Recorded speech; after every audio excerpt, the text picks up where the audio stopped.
Open টক করতে পারেন, discussion করতে পারেন, আই এগ্রি, প্রত্যেকটাই হতে পারে, কিন্তু যার যতটুকু অবদান সেটা কি আপনি করবেন না?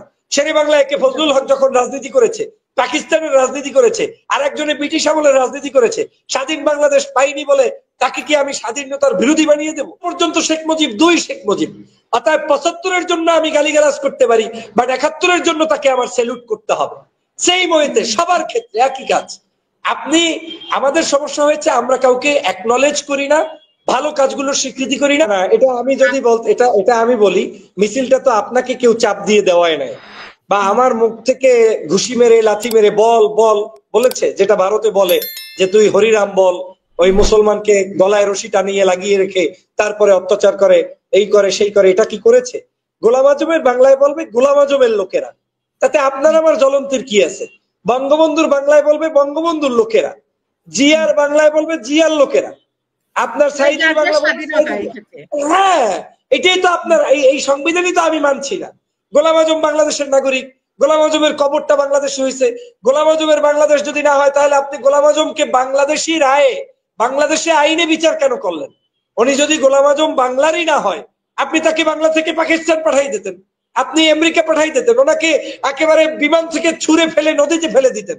আপনি তো নদীতে ফেলান নাই, ওনাকে তো বাংলাদেশের আইন মেনে বাংলাদেশের ইমাম কারি হাফেজরাই জানাজা পড়িয়েছেন, লক্ষ লক্ষ মানুষ হয়েছে। শুধু তাই না, আওয়ামী লীগের আমলেই তো ওনার গায়েবানা জানাজা হয়েছে, ওই যে আপনার কি নাম, এই ঢাকা বাইতুল মোকাররমে শহীদ জিয়াউর রহমানের পরে সবচেয়ে বৃহত্তর জানাজা হয়েছে তার, এবং কুকুর কাছাকাছি, মানে কোকো, গোলাম আজম এবং শহীদ জিয়া, এই তিনটে জানাজাই বাংলাদেশে বৃহত্তর হয়েছে। তো এই যে জানাজা হয়েছে গোলাম আজমের বিশাল, এটা তাহলে গোলাম আজমের বাংলা সে বলবে না? এরপরে গোলাম আজমের বাংলাদেশ, সে গোলাম আজম বাংলাদেশের একজন ভাষা সৈনিক, আপনি তার ভাষা সৈনিক হিসেবে আপনি ভাষা ব্যবহার করতেছেন বাংলা ভাষা। আর গোলাম, আমি তো মনে করি এটা ঢাকা বিশ্ববিদ্যালয়ের একটা সাবজেক্ট খোলা উচিত, গোলাম আজমের বাংলায় এইরকম স্লোগান নিয়ে একটা বই পড়ানো উচিত, কারণ এই ভাষার সৈনিকের মর্যাদা তো আপনাকে দিতে হবে। আবার তার নিয়ে যদি ভিন্ন রাজনৈতিক বিতর্ক থাকে, সে নিয়েও আপনি ওপেন টক করতে পারেন, ডিসকাশন করতে পারেন, আই এগ্রি, প্রত্যেকটাই হতে পারে, কিন্তু যার যতটুকু অবদান সেটা কি আপনি করবেন না? শেরে বাংলা একে ফজলুল হক যখন রাজনীতি করেছে, পাকিস্তানের রাজনীতি করেছে, আর একজনে ব্রিটিশ আমলের রাজনীতি করেছে, স্বাধীন বাংলাদেশ পাইনি বলে তাকে কি আমি স্বাধীনতার বিরোধী বানিয়ে দেব, দেশ বিরোধী বানিয়ে দেব? মাওলানা আব্দুল হামিদ খান বাসারী বাংলাদেশের জন্য রাজনীতি করেছে, বাংলাদেশের জন্য কথা বলেছে, তাই বলে কি আমি আব্দুল হামিদ খান বাসারীকে বাংলাদেশ থেকে আওয়ামী লীগের মতো অপমান অপদস্থ করব? এটা কোনো ইতিহাস হতে পারে না। ইতিহাস এভাবেই হওয়া উচিত। আজকে পর্যন্ত আপা আপনি গণতন্ত্রের জন্য লড়াই করে, এই যে ২৪-এর আন্দোলনে, বিশেষ করে ফ্যাসিবাদ নির্মূলে যারা যারা বড় আকারে আন্দোলন করেছে, টপ 5 পিপল যদি কাউন্ট করা হয় বাংলাদেশের, তার মধ্যে আপা আপনি একজন। এখন আপনাকে যদি আমি এই স্বীকৃতিটা দেই, আর যদি কোনো একজন কেউ এসে বলে উনি ঠিক মতোই করে কিনা, সবকিছু পালন করে কিনা, উনি কোন ধর্মের কোন মতের কোন আদর্শের, পর্দা আছে না পুশিদা আছে, কি করে, এইটা তো ভাই এটার কথা না। ওইটার জায়গা আলাদা, এইটার জায়গা আলাদা। যার যার মর্যাদা স্বীকৃতি আপনাকে দিতে হবে। আমি সে কারণে বলছি, গোলাম আজমের জন্য সিলেবাস তৈরি করে সঠিক ইতিহাস চর্চা করা উচিত। তার ভূমিকার কারণে আজকের ভাষা পেয়েছি, এই ভাষার জন্য তাকে সম্মান দেওয়া উচিত। যদি কোনো অপরাধ না থেকে থাকে, তাহলে তাকে কোনো অবস্থায় গালিগালাজ করা, এটা অবশ্যই আপনার পাপ যেমন হবে, আপনি অবশ্যই রাজনীতিতেও একটি অনাদর্শ চর্চা করবেন। দেখেন, আমি শেখ মুজিবুর রহমান সাহেবকে সম্মান করি ৭১ পর্যন্ত, কিন্তু উনি যখন বাংলাদেশে অন্যায় করলেন, মানুষের উপরে চাপিয়ে দিলেন বাকশাল, এখন কি আমি ৭১ পর্যন্ত তার ভালো কাজগুলোকে পায়ে মিটিয়ে দেবো? এটা তো সম্ভব না। ৭১-এর আগের শেখ মুজিব, ৭৫ পর্যন্ত শেখ মুজিব দুই শেখ মুজিব, অতএব ৭৫-এর জন্য আমি গালিগালাজ করতে পারি, বাট ৭১-এর জন্য তাকে আমার স্যালুট করতে হবে। সেই ময়েতে সবার ক্ষেত্রে একই কাজ।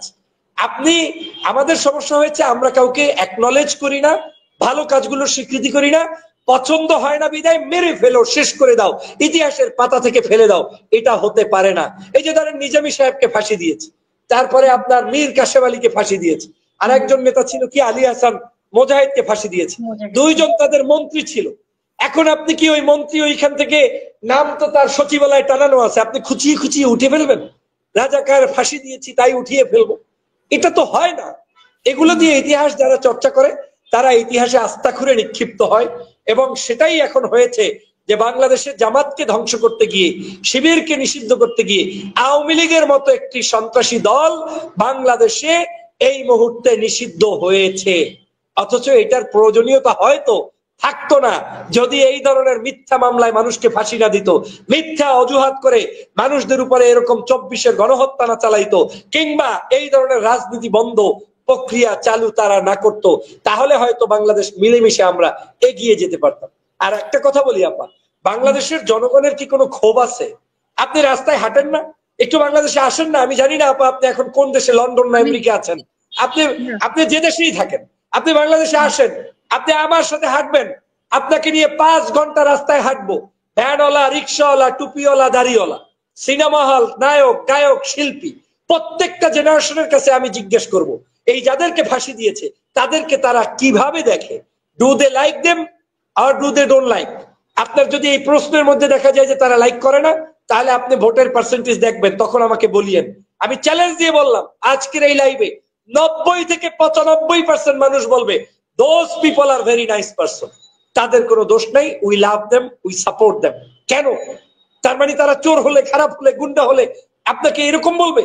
আজকে আমি, যদিও আমি আজহার সাহেবের একটু স্মরণ সভায় যেতে চেয়েছিলাম, দেরি হয়েছে, কিন্তু বাইতুল মোকাররমে গিয়েছিলাম, হাজার হাজার মানুষ, আমি পাইনি তাদের স্মরণ সভা, কিন্তু বের হওয়ার সময় তাদের যে তুফান দেখেছি, মানুষের ভালোবাসা দেখেছি। আমাকেই তো কত মানুষ জড়িয়ে ধরেছে যে ভাই আপনি এইরকম সত্য কথা বলেছেন, আপনাকে ধন্যবাদ। তো আমি যার পক্ষে বলেছি তাতে যদি আমাকে জড়িয়ে ধরে, আর যেই মানুষটার জন্য বলেছি সেই মানুষটা কত না ভালো, এটা আপনাকে বিচার করতে হবে।